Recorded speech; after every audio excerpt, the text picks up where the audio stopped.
This episode is all about exams, which us medical students do so many of. Easiest exam. I'd say my driving theory, but it took me 2 attempts. It's embarrassing. Yeah, theory test. I think the hardest exam I've ever sat was probably second year exams, I think. Yeah, it just felt it was very demanding, and yeah, I wouldn't want to do second year again. Hardest exam. Was it finals? I don't even think it was. I think second year written papers were hardest. I think I'd lock out all my exams because I actually can't remember. The hardest exam I've ever sat, A-level chemistry. Yeah, something at A-levels. It was just a generally stressful time. Yeah. So much to learn. Yeah, a lot's riding on it. Like in your head at that time, a lot is riding on it. Probably the hardest exam that I've ever sat was last month's exam. So the end of my third year, it was really tough for just no reason. I think there were loads of questions that I just wasn't 100% sure on. And I think for me, those are always the worst kind of exam because you really don't know if you've done super well or not too well. What I loved was when we were revising most years, we'd all dot ourselves around the library and then like meet up every hour or two. Yeah. It would be like coffee gossip. break, Yeah. lunch break, afternoon snack break. Yeah, but it got us through. It We did. We cracked on for that hour and then all just chatted and then went back, and I really liked that. And even those silly routines, that worked for us, but you just got to find what works for you. Exam day lives. I think in our house, like, we all just avoid each other on exam days. Yeah. Like, don't look at, Don't discuss. Revision. Don't talk to each other. I go really quiet, and like I don't like to do, like some people like to stand outside the exam hall and go over stuff, and I'm like, get away from me, like no, just go quiet and chill. And I feel like you get to that point where you've revised for like weeks and months, and then you stand outside the exam hall and you feel like you just stood there and your brain is like buzzing with all this information that you like sat and learned for the last few months, and then you kind of like, I just need to be quiet and literally like walk in, put all my answers down on paper and then just leave, and then afterwards it's just like done. But I don't like when people talk to me too much beforehand, and I'm just like, no, like I need to hold this in my head. It's like, it can't move, otherwise it's gonna fall out. So what I do before an exam usually is I have to make sure that the day before I'm doing nothing. So I stop the day before. I'm not panicking last minute. I'm not staying up late or anything like that. I treat myself to a really good meal and I sleep early. Just get up early, have a nice breakfast. Eat breakfast and like just chill, like have enough time to have like a coffee and not be rushed. That's what I normally do. Even like the night before, just get a good night's sleep. I'm like the worst for cramming. I can't cram. It will not go in my head. There's no point. Just don't do it. You just stress yourself more out last minute revision, like the night before and in the morning. Just wake up, nice breakfast, crack on, good morning, brain. So are you, in A-level you used to have a coffee and then my hand would be shaking whilst I was trying to write, so then I sacked that off. So I just get up early enough beforehand to like have a nice breakfast. Yeah, nice some porridge, make your way in, and like don't do anything in a rush, like leave plenty of time for stuff.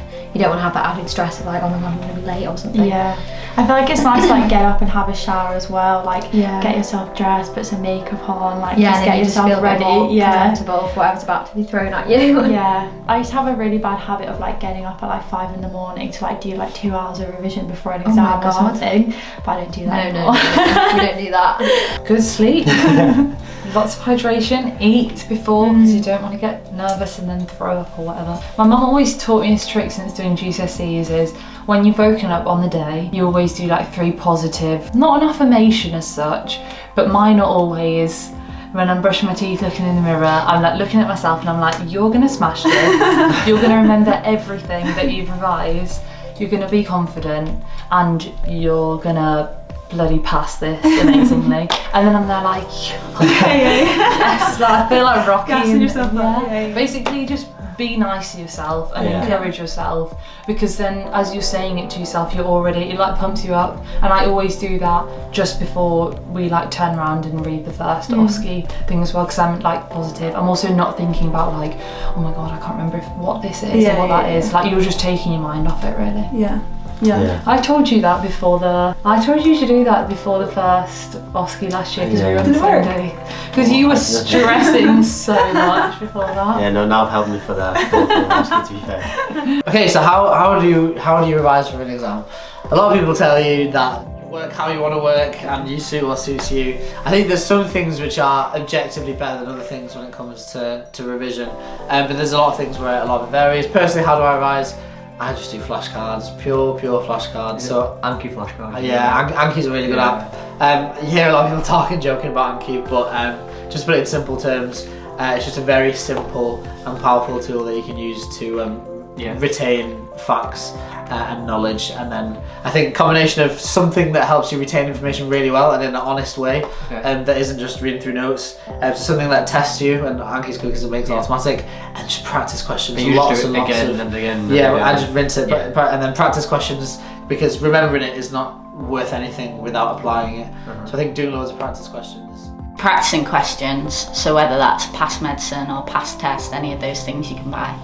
Just absolutely, especially for finals, loads of questions, because that's how you're going to be tested. Yeah. And ultimately, if you've had a question on it before, you're more likely to remember it. Okay, yeah, so I think there are some things that are best revised in groups. OSCEs, I would never, ever ever understand a medical student who doesn't revise with other people for OSCEs. It doesn't make sense.